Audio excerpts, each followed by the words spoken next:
Wagwan, ladies and gentlemen, welcome to my YouTube channel. If you're new here, welcome back. If you've been here, and as far as where have I been, I was getting married. So yeah, past few months I was planning a wedding, had the wedding, now I'm a missus. Here we are, back to reality. Let us begin the story, and not to worry, stay tuned. I will post details of the nuptials, the nuptialing. Okay, all right. Let's start the story. So some time ago, first and foremost, I don't know, for those of you who are new here, if you've had the chance to follow me on TikTok, The Beholder of Beauty, Instagram, The Soul of My Pen, or Your Sun, My Moon, Our Stars. But on said platforms, I have posted multiple little minute or minute and 30-second stories where I've shared experiences with my grandmother, warning me about something, and it ultimately turning out exactly the way she warned me it would. And it wouldn't be your typical, I don't like this person, they give me weird vibes. It would be more like I don't know what you're getting ready to do, but it's not a good idea. Whatever it is. It doesn't feel good. It doesn't feel right in my spirit. So with that being said, let us actually officially begin the story. So sometime ago, I was scheduled to go into work. It was a night shift, and it was not my regular 3 nights a week full-time job. It was a per diem. But I had frequented this per diem enough times to be familiar with the staff. I don't need, one of those quick little orientations like they give you at a registry location. So I get there. I get my patients, I'm saying hello to everybody. Everyone's like, oh, how you been? Because with per diems, you're not there every week, 3 nights a week. You know what I'm saying? The typical 12-hour shift that nurses work. You're there maybe once or twice a month, sometimes even once every 2 months, depending on your schedule. But either way, everybody there was familiar with me. We were all just sort of catching up. After I went and checked in with all of my patients, we were chit-chatting a bit.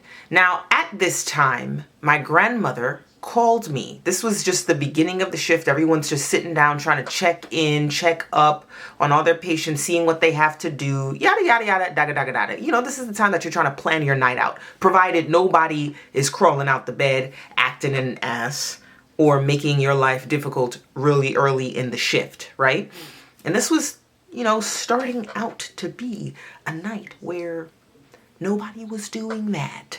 You know what's crazy? I'm conditioned to not say that things are going well even when I'm not in a hospital setting at work.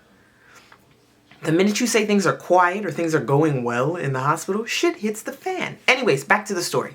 So I'm trying to plan out my night. My grandmother calls me and she was like, I don't know. I'm really upset with myself. And I was like, why? What's wrong with you? What's going on? And she was like, I wanted to call you earlier. And I said, it's last minute. And the thing is, the reason why she's saying this to me is because a lot of times in the past when she'll call me and feel a certain way about things, I will often say, it's too late for me to call out. You know what I'm saying? And sometimes it really wasn't. I guess in my mind, I was just thinking about the money. Like, nah, I got to go into work tonight. I got bills, they're multiplying, and I need to get paid. Real quick. So yeah, my mind wasn't necessarily in my grandmother's looking out for me. It was in I need money state of mind. So I wouldn't always take heed to her warnings. I hope you guys are following me. So she's telling me she wanted to call me earlier, but she didn't because she knows that I need to call out within a certain amount of time. She didn't want to worry me, but now her spirit is feeling even more inclined to say something with me now actually having, turned up to work. And she was like, I don't know, just cover yourself, meaning, pray, talk to Jesus. She was offering to pray with me because one of my patients is not as they seem, right? And I was like, oh, Lord, what does that even mean? But what am I going to do now? I'm already here. What am I, call out of work while I'm at work? It is what it is. We pray, we talk, we stay positive, And I get off the phone with Granny because I'm at work. Like, I really do have to. Like, I can't be at work chit-chatting, shooting the shit on the phone while I'm at work. Especially so early in the shift. So we come off the phone. We don't let this linger. And then I go try to officially introduce myself to my patients. You know, we all do the bedside report. But sometimes it's like not necessarily as thorough to allow you to be like, hi, my name's Ashley. I'm going to be taking care of you tonight. Can I get you something? Da-da-da-da. So I go around, officially introduce myself. I've been able to, you know, write out a plan for the night as far as meds, when meds are due, yada, yada, yada, da, da, da, da, da. And I have these 2 patients in one room. So it was a 2-bed hospital floor room with the occasional 1 or 2 private rooms. So one of my patients in that room was, what's a nice way of saying this? She had a lot of requests. And if you did not return to her within a timely manner, she had a lot to say. And so when I went in to introduce myself, she had a list of complaints from the previous nurse. She never brought me my ice chips. And when I asked her for a new pillowcase, she never brought that. And I said I wanted a new blanket and it needed to be warmed up. But when she brought that blanket in here, it was cold. I hope that that gives you a decent idea of that kind of patient. Her neighboring patient, very chill. She wasn't from this country. Her accent was still very thick, but she was, and I say but as if this was supposed to be a determining factor for what direction the night's going to go in. So let's just eliminate the word but and say, as well as, in addition to these descriptions, and these are all things that are important for later on in the story. The fact that she's not from here. She's really cool. You know what I'm saying? She's hilarious. She was significantly more friendly and significantly more understanding than her neighboring patient, her roommate patient. So there's that. So my other 2 patients were in 2 separate rooms. The other 2 were also pretty cool, you know, like it didn't seem like it was going to be one of those nights where I'm chasing after a dementia patient or, well, one of them was confused, but pleasantly confused. So not like trying to crawl out of the bed, fighting everybody, you know, throwing bodily fluids at people, because that happens in one of my other stories. Catch up, go watch it. It looked like it was going to be a good night, okay? So my night has begun. I've passed all of my meds. I was able to keep up with my special requests, patients' requests. We're going to give names to the people who need names. So the one pleasantly confused patient, we'll call her Daisy, okay? Daisy, pleasantly confused. The one patient who was from another country, thick accent, super cool, we'll call her Shayla, okay? Daisy, pleasantly confused. Shayla, pleasant. Special request patient, Gertrude. There's that. Daisy, pleasantly confused. Super cool patient, Shayla. Special request patient, Gertrude. So the night has begun. I've passed all of my meds. Things are going in a positive direction. And I think I'm actually going to be able to sit down and document at a reasonable time. Floor nursing is very unpredictable. So it feels good when that happens, okay? So I sit down. I'm documenting. I'm able to get all of my documenting done before midnight. Listen, that's an accomplishment, okay? Nothing and no one has caused me to get up and run out of the chair that I have sat down at the nurse's station to rescue it. Everybody's blood pressure wasn't through the roof. It was good, okay? And so it's now maybe, I don't know, let's say 10:50, close to 11. what did we say we were going to call her? Shayla asked me to come into the room to just help her out with something. I don't even remember what it was, but it was a simple request. I go in there. She's chatting me up. Like I said, super cool, you know. She's telling me about her country. She's telling me about her family, the plans that she has when she plans on going back. And I'm like, oh, this sounds lovely. I would love to go visit. Yada, yada, yada, daga, daga, dada. She is cool. I head out of there, didn't even realize how much time I spent in there chit-chatting it up with homegirl. But like I said, mad cool.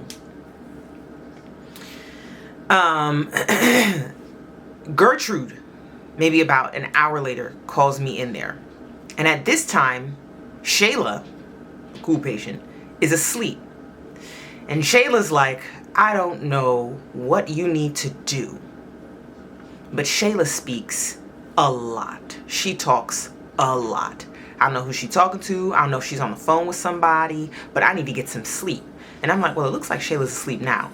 And she was like, well, she been on and off that phone all night. So next time she get up, I need you to come in here and tell her that I need to get some rest. And I was like, okay. Okay, no problem. Fair enough. You know, you're in the hospital. You're already not feeling well. You want to get some rest. Whatever. Shayla did not hear that. I don't know if she had requested from Shayla herself. Can you keep it down? Whatever. So another hour or so goes by and my pleasantly confused patient's bed alarm goes off. And I'm like, oh, no. Please don't tell me that she's trying to get out the bed. So I run in there. She actually wasn't trying to get out the bed. She was just shifting in the bed. And sometimes these bed alarms are so sensitive that even, you know, a shift or movement will, you know, trigger off the alarm and indicate to the bed that you're trying to get out of the bed. So she was fine. I just asked her. I said, are you okay? I turned off the bed alarm. I said, are you okay? Is everything all right? And she was like, I'm fine. But your night's about to get really interesting. This is Daisy, my pleasantly confused patient. She said to me, I'm fine, but your night's about to get really interesting. Now let me give you a little bit of background about Daisy. When I say pleasantly confused, Daisy was very kind, but had no idea what was going on around her, okay? She didn't know the state, the year, her name. She would just see me come in and be like, well, hello, beautiful. And then start talking to me about any and everything. And it wouldn't necessarily, I don't want to say it wouldn't make sense, but none of it would be applicable at all. You know, like she's just in a completely different world. I'll give you an example. Let's say I walked in there and I'm like, how's everything going, Daisy? How you doing? How you feeling? She'll be like, you know, I had 2 cats, a blue one and a yellow one. You know what I'm saying? Like something like that. It just would never at all connect, but she was just so sweet.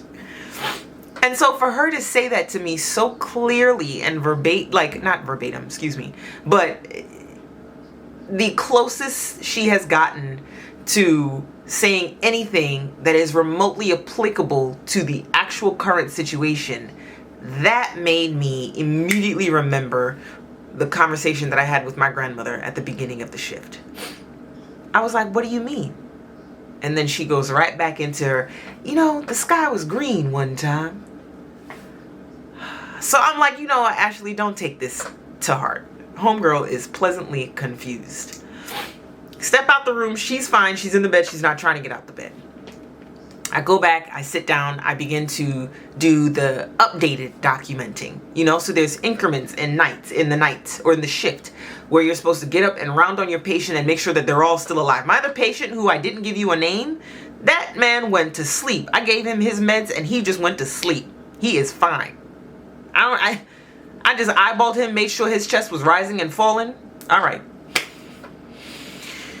So then I'm documenting the, you know, next portion of my shift and I do hear Shayla's voice now. And I was like, oh, shit. Gertrude is about to wake up and get mad and wreak havoc and cause my night to go to shit. I'm having a good night. Things are going well. My patients are doing great. Let me just go in there and politely tell this super cool patient, Shayla, I just need you to just please, please. She, like I said, she's not from America. So her country, it's broad daylight. Okay? She's probably talking to family, catching them up on life. You know what I'm saying? Everybody's cultural customs are not the same. She may not even think that she's being rude. And I know somebody might be like, how could you not know? Listen, culture is culture is culture. All right. So I'm trying to rush over there to that room. The nurse's station is, let's say this is the nurse's station right here. There's rooms going down that hallway. There's rooms going down that hallway to the back of us in the back hallways. So it's not like I can just get up and run into the room. You know what I'm saying? So I got up and ran, my journey to the room. And I was like, hey, Shayla. And she's talking really deep and invested into this conversation. I'm not even really paying attention to what she's saying. I don't know what she's really talking about. I'm just thinking Gertrude better not wake up and recap. Because sometimes you got to think about it. When certain patients have had enough, they then make it their sole purpose to make everybody else's life miserable. You ruined my night. I'm about to ruin yours and his and hers and theirs. It's happened. It happens all the time. So I'm like, hey, Shayla, and I'm trying to get her attention. So she's not seeing me, acknowledging me. I get in front of her and I don't see earpods because now I'm looking at her head on and her phone is face down on the bedside table. And now when I saw that initially, that doesn't mean anything when you have AirPods or when you have Bluetooth or when you have headphones of any sort. I didn't see anything. As a matter of fact, at this time in my career, I don't even think. Anyways, moral of the story, there was no indication that she was on the phone. Nothing was in her ear and her phone was face down.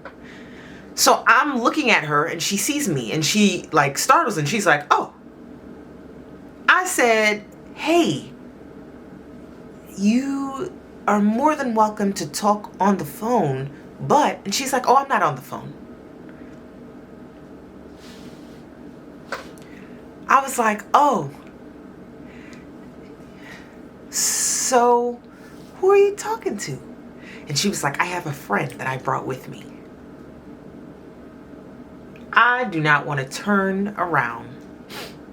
I do not want to blink in the direction that she just pointed. Homegirl was like, I have a friend that I brought with me. Would you like to meet him? I said, no. You know what? That's okay. She was like, he's very lovely, very friendly. I said, it's okay. It's okay. It's okay. I did want to say that you're more than welcome to continue your conversation, but you do have a roommate. And I know you know that, but sometimes we can get a little carried away in our conversations and not realize that, our volume is rising. And she was like, don't worry, I took care of that. I said, I'm sorry. She was like, don't worry, she'll be fine for the rest of the night. Now I'm panicking. I don't know what it was such like a series of thoughts that went in my head when she said, don't worry, I took care of that. Because I'm not gonna lie, I was thinking at this point, Gertrude is awake and she's pissed off. And this is the point in the conversation where I'm sure Gertrude would have said something. Why is she so quiet? So I was like, oh, well, let me just check on her real quick. And she's like, you can, but she's out. I said, okay. So in each room, when you're sharing a room in the hospital, you're just separated by a curtain. That's all it is. But you can hear everything. And that's why Gertrude was so annoyed, because she could hear everything. So I look around the corner and I do see the rise and fall of Gertrude's chest. She is alive. And I wanted to ask what she meant by I took care of that. But I also didn't. And so I opted not to. And I was like, okay, well, she seems to be comfortable If you need anything, let me know. Yeah, let me know. And she was like, yeah, don't you worry about it, honey. And so I stepped out. And I was like, huh, it's 3:30 in the morning. This is on the East Coast. So if it was 3:30 in the morning for me, it was also 3:30 in the morning for my grandmother. We lived on the same coast at the time. And I'm like, there's no way she's up. But I would really like to call her. I would love to talk to my grandmother. I would love to tell her what just happened. Woo! So I let about 15 minutes go by, and then I hear Shayla begin to speak again, loudly, to her friend that she wanted to introduce me to, that I didn't see in the room. I'm not getting up to go in there to ask her to quiet down. I'm not doing it. I'm not doing it. One of my other nurses, one of my other coworkers were like, who is that? And I was like, oh, it's just my patient. She's really excited to be talking to her family members back home. And she was like, she's kind of loud. Like, I don't want her to wake my patient up. And I know that was her saying, can you tell her to go in there and keep it down, please? Oh, Lord Jesus. So now I'm like, I'm calling Granny. I get up and I'm, acting like I'm about to go talk to the patient, and I pull out my phone from my back pocket. My grandmother's calling me. And I answered and I was like, what are you doing up? And she was like, what's going on? What is happening? And so I give her a little gist of it, and she was like, listen, the next time you go in there, into that patient's room, you say, and she'll always tell me something specific to say. And this time it was something along the lines of, I plead the blood of Jesus unto me, or something along those lines. And she was like, you say it, you go in there, you don't stay in there for very long, you get through the shift, and that's that. And I was like, okay. So that's what I did. Got off the phone with Granny, said what I had to say. I went in there and I requested one more time to Shayla. I said, listen, you're more than welcome to have any conversation that you would like, but because there are other patients who are able to hear you, and with how early it is in the morning, I don't want them to wake up and complain. And Shayla was incredibly receptive. She was like, don't worry, honey. I'm going to go to bed. You have a lovely night. I'll see you in the morning. Tell your grandmother she's precious.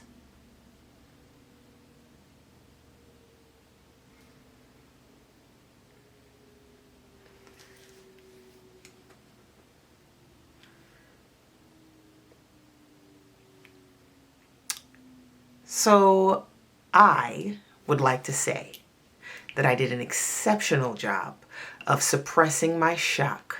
And I just said, I will. Thank you. She is precious. She certainly is. So I stepped out.